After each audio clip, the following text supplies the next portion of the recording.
It was a no-good, awful, terrible, bad weekend for the second place in points in both the Monster Energy NASCAR Cup and the Formula One Series, as both took a serious hit in the title standings.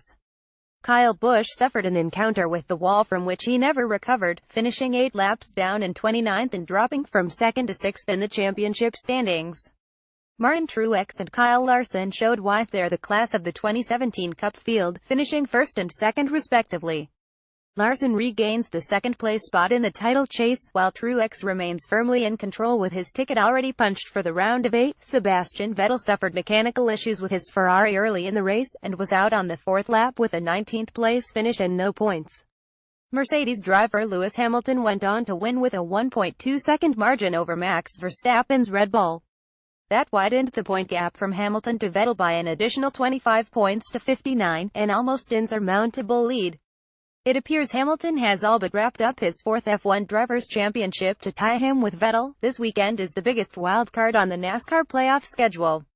Talladega is the track drivers fear most because the big one can end your day through no fault of your own. In the past, strategies at Talladega included running up front, hanging back to avoid wrecks, partnering with teammates, or partnering with similar car makes. All these strategies depend on the current regulations and the level of cooperation from the various parties involved. The playoff format and this year's edition of playoff points have added another dimension to Talladega. No longer can drivers hang half a lap back to avoid the big one, and catch up in the last 50 or 100 laps to contend for the win. Stage racing has made that a defunct strategy, particularly for those 12 teams still in the playoffs. Now, playoff drivers must fight for every point they can get, especially those precious playoff points. So who will be the most desperate to win Sunday, and more to the point, who knows the way to Talladega's victory lane among active drivers? Dale Earnhardt Jr. has by far the best record, with 6 Cup Series victories at the 2.66-mile high-banked oval. His most recent win was in the 2015 spring race, while the other 5 are ancient history, from 2000 to 2003. Brad Keselowski is second on the Talladega winners list with 3, while several drivers have 2 victories apiece there.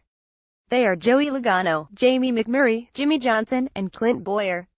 One-time Talladega winners are Denny Hamlin, Matt Kenseth, Kevin Harvick, Kyle Busch and Ricky Stenhouse Jr., who won in May.